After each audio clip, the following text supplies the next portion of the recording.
Bueno, ya estamos a punto de conocer al nuevo campeón del fútbol mexicano. Así es, ya tenemos finalistas, la máquina cementera de la Cruz Azul contra las Águilas del América. Pero antes tuvimos unas semifinales aderezadas con Clásico Nacional. Número 1, Guadalajara contra América. En la ida, para ser sincero, y como lo dije antes, pasó de poco a nada. Unas pocas aproximaciones del Guadalajara que en su casa y con su gente se vio mejor, pero poco más. Parecía que ninguno de los dos quería arriesgar mucho en la ida, y así fue, ya que el marcador quedó en ceros,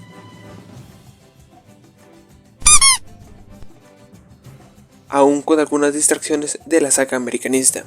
Y en la vuelta, donde no se podía salir con miedo, menos las Chivas que, si empataban, quedaban eliminados. Por ende, al minuto 13, tras un mal despeje de Lichnowsky, el Piojo dio el primer aviso pegando su balón en el poste.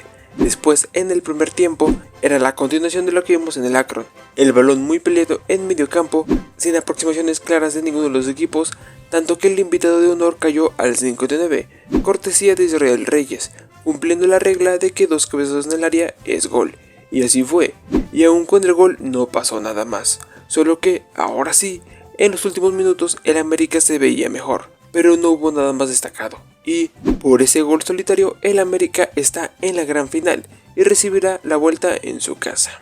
Número 2, Cruz Azul contra Monterrey. La máquina en su primer torneo con Martín Anselmi podría colarse a la gran final, pero delante de ellos tenían a los pupilos de Tano Ortiz y el poder del bigote. Primero, en el Gigante de Acero había un partido un poco más abierto que la ida del Clásico Nacional, con algunas participaciones de los arqueros, pero al 33 caía el primero de la serie, con un tiro colocado de Rotondi. Silenciaban al estadio. Después de eso seguía viéndose parejo el partido, seguían las atajadas y algunos horrores, pero no se movía el marcador. Ya en la vuelta, en el Estadio Ciudad de los Deportes, seguía viéndose el partido abierto, con oportunidades para los dos, pero ninguno concretaba. Tuvo que pasar una hora de partido para que se movieran las redes, y nadie más nadie menos que el ángel del gol ponía al Cruz Azul en la final. Pero aquí los goles llegaron por Germán Berterame. Al 66 cayó su primer gol de la noche, pero 6 minutos después, al 72, anotó su doblete, dándole vida a los Rayados y poniéndoles a un gol de la final.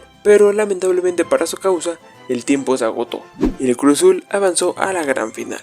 Y así quedaron los partidos. La ida en el Estadio Ciudad de los Deportes el jueves 23 de mayo, o sea hoy, a las 8 de la noche, y la vuelta en el Estadio Azteca el domingo 26 de mayo a las 7 de la tarde. Conoceremos el próximo campeón del fútbol mexicano.